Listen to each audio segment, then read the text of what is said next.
কোনো রকম সময় নষ্ট না করে ডাইরেক্ট চলুন মোবাইল স্ক্রিনে এবং দেখে নিই স্টার মনিটাইজেশন সেটআপ ফেসবুকে যেভাবে করবেন।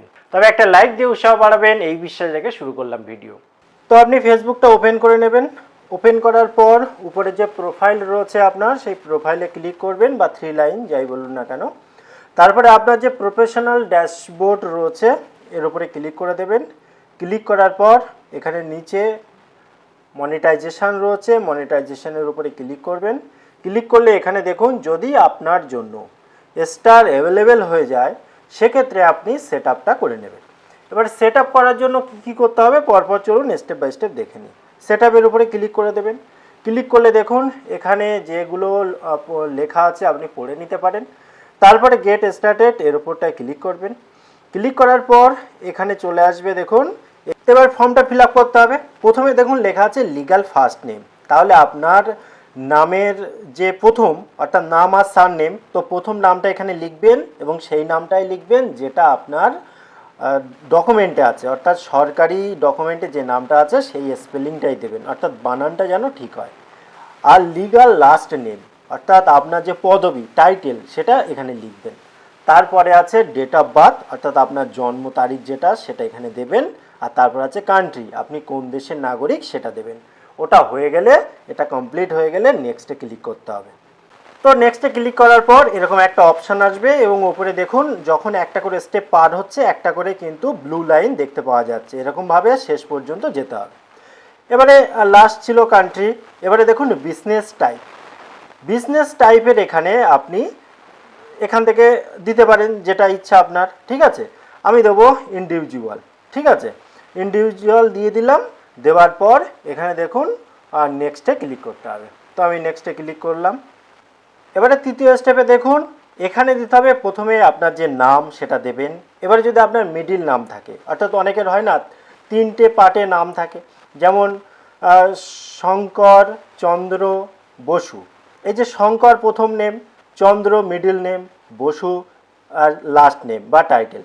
তো যদি যাদের মাঝখানে কোনো টাইটেল এই মিডিল নেম থাকলে তারা দেবেন, যদি না থাকে দেবেন না।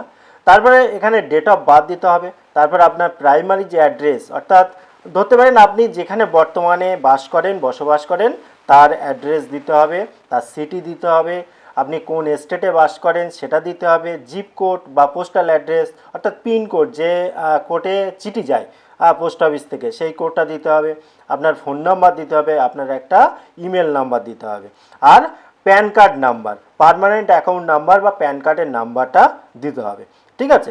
এবারে দেখুন এখানে আরও কিছু কিছু আছে, আপনি যদি জিএসটি বা ভ্যাট এই জাতীয় কোনো রেজিস্ট্রেশন নাম্বার থাকে সেগুলো দিতে হবে, এটা অপশনাল। এরপর আপনি এখানে চেকবক্স এটা ক্লিক করে দেবেন, অর্থাৎ চেকবক্স যেন দেখা যায়, তারপরে নেক্সটে ক্লিক করবেন।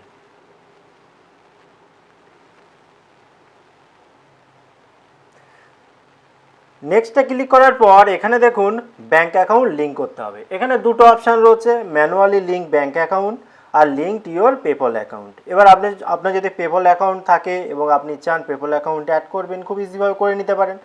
আর যদি আপনি চান যে ব্যাঙ্ক অ্যাকাউন্ট অ্যাড করবেন তাহলে এখানে যা সিলেক্ট করবেন, সিলেক্ট করলে এখানে অপশান চলে আসবে ব্যাঙ্ক অ্যাকাউন্ট অ্যাড করার জন্য।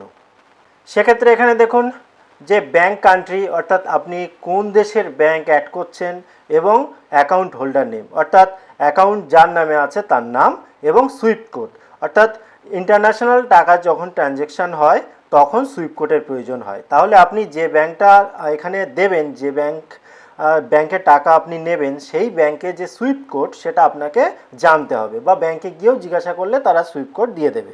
তো সেটা এখানে ফিল আপ করতে হবে। ফিল আপ করার পর এখানে দেখুন লিঙ্ক পে আউট মেথডে ক্লিক করতে হবে।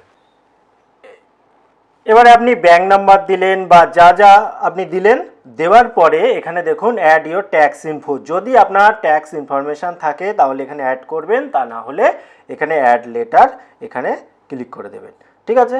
ক্লিক করা হয়ে গেল। ক্লিক করার পর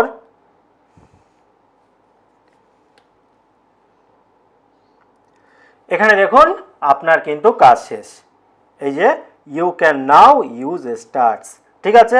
এবারে এখানে ডান করতে হবে শুধু, এই যে ডান করে দিলাম। ডান করলে এখানে দেখুন হয়ে গেল, এখানে কিন্তু কমপ্লিট হয়ে গেল। এবং এখানে দেখুন আর্নিং এখানে 00 শো করছে, স্টার 0 শো করছে, অর্থাৎ এরপর থেকে যখন আর্নিং আসবে স্টার অ্যাড হবে, স্টারের সাথে সাথে আর্নিং হবে, এখানে যুক্ত হবে। ঠিক আছে, অর্থাৎ সেটিং পুরো কমপ্লিট। এবারে যখনই আপনার অ্যাকাউন্টে পয়সা যোগ হবে তারপরে অ্যাকাউন্টে কিন্তু টাকাটা আসবে। তো এখানে দেখুন আপনার কাজ পুরো কমপ্লিট হয়ে গিয়েছে এবং এখানে স্টার্টসে দেখুন লেখা আছে add your pay out account. এখানে add your pay out account তখন যখন এখানে দেখুন ডলারের সিম্বল আছে $25। $25 যখন আপনার হয়ে যাবে তখন কিন্তু আপনি এটা উইথড্রল করতে পারবেন, অর্থাৎ টাকাটা তুলতে পারবেন। টাকা কোথায় জমা হচ্ছে এখানে দেখুন স্টার 0 আছে, অর্থাৎ এক্ষুনি তো অ্যাকাউন্টটা করলাম, দেখলেন আপনার চোখের সামনে। তো এখানে যত স্টার যুক্ত হবে এবং আপনার যত রেভিনিউ অ্যাড হবে, অর্থাৎ এখানে দেখুন ডলারের সিম্বল আছে। ঠিক আছে, এবারে এখানে 0 থেকে শুরু করে আস্তে আস্তে বাড়বে এবং যদি $25 বেশি হয় তারপরে আপনি সেই টাকাটা উইথড্রল করতে পারবেন এবং আপনার ব্যাংক অ্যাকাউন্টে যুক্ত করতে পারবেন। তো আগে এখানে হোক, তারপরে আরেকটা ভিডিও অবশ্যই আসবে, যে ভিডিওতে আপনার অ্যাকাউন্টে অর্থাৎ আপনার ব্যাংক অ্যাকাউন্টে কী করে টাকা ঢুকবে সেটা আপনি জানতে পারবেন। ভিডিওটি কেমন লাগলো অবশ্যই কমেন্ট করতে ভুলবেন না। আবার দেখা হয় পরবর্তী ভিডিওতে। ততক্ষণ ভালো থাকুন, সুস্থ থাকুন, বাই বাই।